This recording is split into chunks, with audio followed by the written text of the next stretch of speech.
Good evening. This is Heartstock Radio, and I'm your host, Carol Murphy. This evening, our guest is Pamela Chaloult, and she is the CEO and founder of Practicla Advisors. And in just a moment, Pam will be back and tell you all about what she's up to. Remember that you can find us on Facebook, yay! And you can also email us at heartstockradio@gmail.com. And in just a moment, we will be back with Pamela Chaloult. This is Heartstock. But on the other side, it didn't say nothing. That time was made for you and me. This land is your land, this land is my land. From California to New York Island, from redwood forests to the Gulf Stream waters. This land was made for you and me. This land was made for you and me.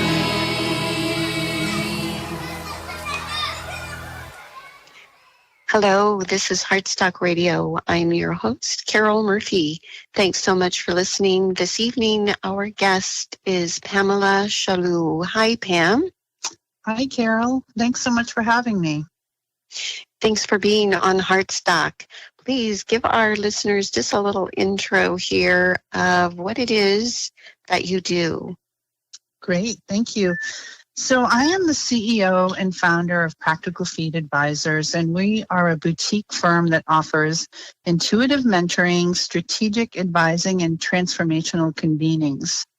And I'm also the executive producer of the Social Venture Institute at Hollyhock and at SVI Women here in the Bay Area. And Practicla Advisors is really the culmination of 25 plus years of me running social responsible business networks over decades with the best CEOs and impact investors and social entrepreneurs on the planet.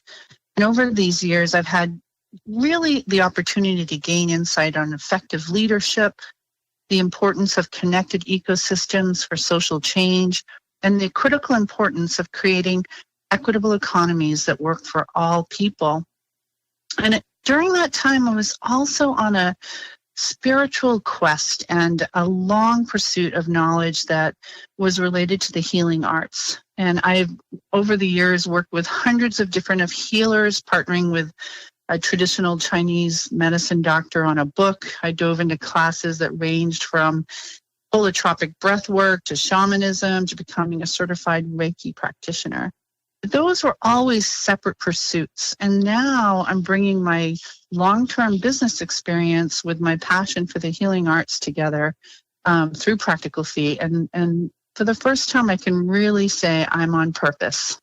What was the aha moment for you when you realized the two were connected?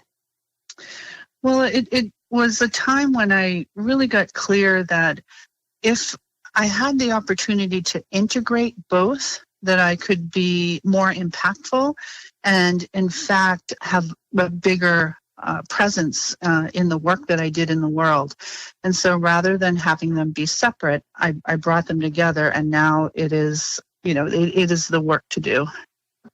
So do you find that the groups that you work with are open to some of these healing arts, kind of non-traditional healing arts, and how is that impacting their work? Well, actually, it's an exciting time because I think that we're in a period where our overall consciousness is rising. And so people are far more interested, engaged in, and involved in more healing art work. And it's becoming more accepted in society as well. And so, in the past, if you ever, if someone said, hey, I'm working with an intuitive mentor, people's eyes might roll, or you might get a squared look glance. But now people understand that when we do our inner work, the capacity building that is so necessary, that it isn't something that is, crazy or some of the terms that people might use, but it's actually necessary work that brings us back to our real purpose in the world. So I'm seeing it grow. I'm seeing, at Social Venture Institute Women this year, we had 3 women come as part of their business. They're doing intuitive type work. And for me, that just is a real clear, example that this is growing and being more accepted worldwide. Very nice. And how about you, Pamela? Where did you grow up? And tell us a little bit about what led you to where you are now. Sure, thanks. So I grew up in a little coastal town in Maine where I was just one of a handful of kids who, upon graduating high school, decided to leave the state and go to college. And that was really part of the journey that, I never looked back from that opportunity. And I kept pushing myself out of the comfort zone towards really the pursuit of my passion. And at that time, from a very young age, I was really fueled by the art of storytelling. And I always knew that by telling really good stories, by sharing stories, and by engaging that kind of art, that, the world could be a better place. And that's ultimately what, helped me to leave New England. And when I graduated from college, I moved to Los Angeles and I worked in the film and television industry for over a decade. And that opportunity led me to the Bay Area, where I was hired to be the vice president for the CBS affiliate here. And, the truth is, that seems like 10 lifetimes ago, and probably, 5 different iterations of who I am today. But it was part of the foundation. And at 30, I decided that I was going to do what I affectionately call now life course correction. And I took a chunk of time off. I, quit my job. I quit my marriage at the time. And I did some soul searching and really dreamt on what was next. And for the first time, I started to consider doing work or working in and at an organization with a mission. And I was also at that time considering going into the healing arts, because it obviously had been calling towards me. But the truth is I was too afraid. So instead, I decided to go work for Planned Parenthood. And that's where I cut my chops in political advocacy. I became the media spokesperson for the affiliate. And, I still did a bunch of work, in my personal time in the healing arts, but was doing, more of the nonprofit work in the day-to-day.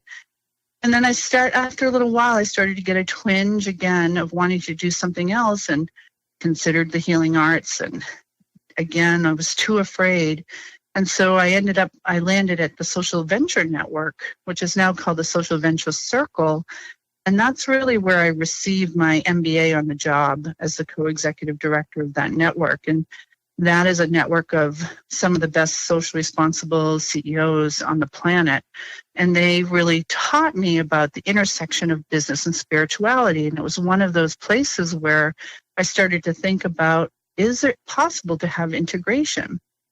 And so then I left their SVN after about 5 years to go work with a philanthropist who was focused on building a vibrant ecosystem and economy in the region of British Columbia, and had a great experience in Vancouver, BC for 7 years, and then headed back here to the States to grow another national network called BALI, which is the Business Alliance for Local Living Economies.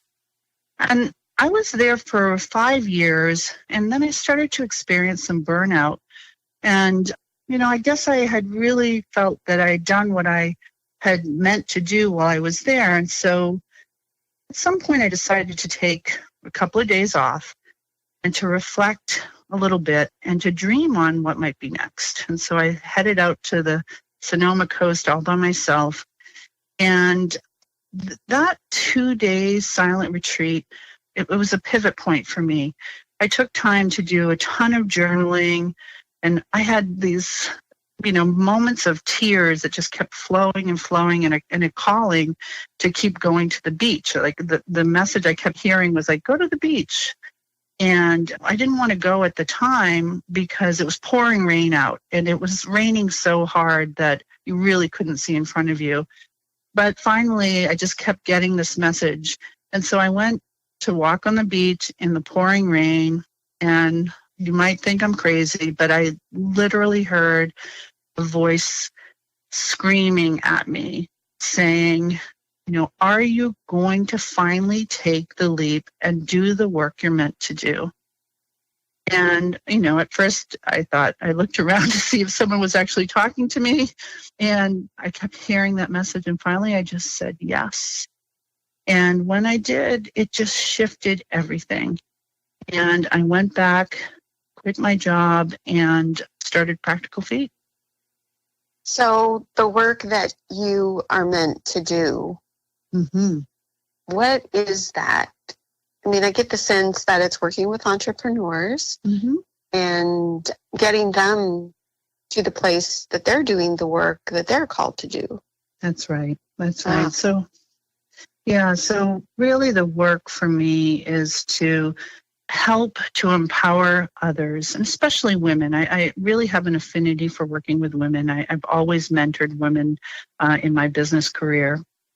So to empower the women to build their inner capacities and their resources in order for them to make the best decisions and choices in their path forward. And I help them to do that by using their innate wisdom and their own knowing. And that is, of course, intuition. And so I act as a steward and a guide and provide a real container for people to help them really remember what essentially they know intuitively. And then they can go out and do the best work that they are meant to do in the world. When you say build their inner capacity and resources, what exactly does that mean? So that means simple things like using your own skills to, one, to trust yourself, to trust that you know what is best for yourself. It's using the tool of equanimity in the face of massive change or upheaval or stress, trying to find that place where you can stay in balance and where you can have peace of mind. It's the tool of when you feel threatened by fear, where you can go past the fear and move through and make a decision from a point of knowing versus a point of fear. And it's these places and these small, what seem like small undertakings, but are actually the biggest blocks that keep us from having the real clarity and the real purpose of our work in the world. And so I help you to remember and to move through these blocks and these old narratives and these grooves of stories we've told ourselves so that you can get back to where you're supposed to be and on purpose. Excellent. And in just a moment, we're going to delve into this more. And I'm totally enthralled and fascinated. Pam, I'm going to take a quick break. This is Heartstock. I'm Carol Murphy, your host, and we'll be right back to learn more about Practical Feet Advisors. Thanks for listening.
evening. This is Heartstock, and we're in a really interesting conversation with Pam of Practical Feet Advisors. Thanks for being on our show, Pam. My pleasure. This is fun. Yes, it is. Yes, it is. And we were just talking about what it is that you do when you work with entrepreneurs. And you mentioned that you are very drawn to working with women. Why women? Mm-hmm. Well, the truth in the matter is that, I really feel, especially during these times, that we are being called to bring in more women leadership qualities. And in fact, I would go so far as to call them divine feminine leadership qualities. And that's because we know that the old patriarchal systems that we have been living in are no longer working, and that we need new ways of being and doing. And it is clear to me that it is these divine feminine leadership qualities, which include things like connectivity, building of community, creation, intuition, a felt sense versus a thinking sense, that these are the qualities that we need and are necessary for our evolution. And so I believe that if I can do my part in helping to empower women to be the strongest voices, the strongest empowered decision makers, the strongest and most fulfilled essences of who they are, that this will be a continued evolution where we are walking more into our power and taking the leadership roles that are rightly ours to take. But it also means that, this is not, I have an affinity to helping to support women because of the lack of equity that I've seen over the years of women in power, in positions within business. And yet, this is not just about women. We innately, as human beings, have both feminine and masculine energy within us. It is these qualities that I think are so necessary, the feminine qualities that are necessary to be the antidote to the qualities that have, put us into the place that we're in now. And where is that place? Where do you see us? Mm-hmm. I think we're in an interesting time where we are watching, as I said, the old system of patriarchy literally crumbling before us. And so that's good news. And yet, and it's also a little bit of bad news because when any system starts to die, it will rear up for the last, for its last hurrah to try to gain control and to stay in power. And so that's what we're seeing taking place in all parts of our society. So that creates a state of chaos. It creates a state of confusion, and it can also create an us versus them mentality. And that does not serve us as human beings on the planet, as entrepreneurs, as leaders. And so if we bring in these other qualities of connection and community, and if I am well, you are well, then we all win. So you have these two endeavors, Practical Feet Advisors and SBI Women. They're separate, but I get the sense that they are somewhat connected. Yes. Can you kind of talk about the two a little bit? Sure. So part of Practical Feet Advising, as I mentioned, is we do transformational convenings, and SVI is one of those, I guess I would call it an expression of a transformational convening. The model itself has been around for well over 25 years. It was incubated at a social venture network long ago when Gary Hirschberg was the board chair of SVN, and he wanted to create an opportunity for learning for other entrepreneurs from the success that he and some of the other CEOs in the SVN network were experiencing at the time. And so this model's been around for, as I said, over 25 years, and we've been producing it up at Hollyhock Retreat Center in British Columbia for I think we're in the 23rd year up at Hollyhock as well. It's a 5-day event up there that is really, I affectionately call it a boot camp, a loving boot camp for social mission entrepreneurs, where you have the opportunity to do skill building, problem solving, and peer mentoring and networking with like-minded entrepreneurs. So I've had the privilege of being a producer of that event at Hollyhock for the last 17 years. And 2 years ago, as I was leaving Bali and launching Practical Feet, I had a little more capacity myself and some space. And so I partnered with my business partner, Martha Belcher, as well as my women's group, which is another tool that I often tell entrepreneurs about, is creating a strong, viable support group around them. But our women's group decided to produce SVI, but just for women entrepreneurs and those who identify as women entrepreneurs here in the Bay Area, with the notion of trying to build community for small business leaders, as well as take a tested, improved model to help grow businesses here in the Bay Area that are led by women. So this idea of social entrepreneurship, using business as a force for good, B corporations, all of this. Yeah. You've been involved in it long enough, I think, that you can give us a perspective of where we are here and now. Is this a growing wave? Is it just a small blip on the radar that's going to, live its life and go by the wayside?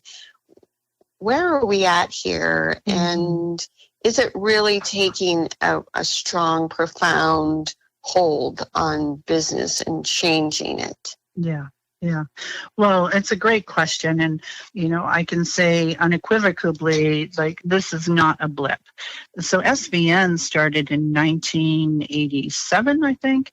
And at that time, people, when you use the term social responsible business, people thought you were crazy. The Ben and Jerry's and the Anita Roddick of the world, who were founding members of SVN, at the time, people thought they were nuts. They just didn't understand that you could use business for good. And so now you look all these years later, and the ethos of social responsible business is almost a given. There is such a strong proponent towards creating businesses for good, and or even within the big corporations, because there's still some very bad corporations out there, but there are social responsible business standards and practices that are now in place that, are a result of this work that has happened over the years. And now with B Corp coming, they've been around for a while now, and they're starting to really hit their stride and making a huge difference in the way businesses look at their impact and what is possible through the work of their business. And it is only growing. And so I feel very hopeful about the entrepreneurs, the CEOs, the investors who are using these kinds of tools and resources to create the new ways of businesses that are possible, and also looking at what are the new innovations that are built upon the foundation that these movements collectively have brought us to where we are today. So those of us out there living the dream, as I like to say, what advice do you have for us? So as an entrepreneur, the things that I have seen over the years, I really, these are things that come up every time I'm in conversation with an entrepreneur, first thing I would say is, and we know this as people who run our own businesses, but the road of entrepreneurship it's curvy, it's winding, and it's long. And so the thing to really keep in mind in that is that you should focus on the journey and not the destination, because at the end of the day, the destination may not be where you first set out to go. So just keep your eye on the long term. As I said a minute ago, I really recommend that people create a kitchen table advisory group, and it could be a small group of your most trusted allies, but people who have been in the trenches and have done the work, who will give you solid advice and, more importantly, will tell you the truth when you need it the most. This is critical. And then, you know this, as do I, is like you really need to be prepared to stretch yourself further than you ever thought you could. And then you're going to stretch a little bit more. And that's the good news. That's the gift of entrepreneurship, is that it offers us the opportunity to go to places that we wouldn't normally go to and to really pull from our deepest resources towards what we want to do most importantly. And then the last thing, of course, is that I would say to trust your intuition, because it really is your guide. And you know, too often we forget that our thoughts become our reality. So I advise and it really suggest for all of us to dream on, focus on, and then do what we most desire. And because we only have this one lifetime. That's a great place to end because we've run out of time. And how might folks get in touch with you and find you, Pam? I have a website at practicalfeetadvisors.com, and you can find me there. Excellent. Thank you so much for being on Heartstock. Thank you, Carol. This is Heartstock Radio. I'm Carol Murphy, your host, and we will see you next week. Thanks for listening. Peace. And on the sign it said, no trespass. Heartstock Radio is a production of KBMF 102.5 Butte America Radio. Hear our live programs every Friday at 5 p.m. Mountain Standard Time via livestream at butteamericaradio.org. That sign was made for you and me.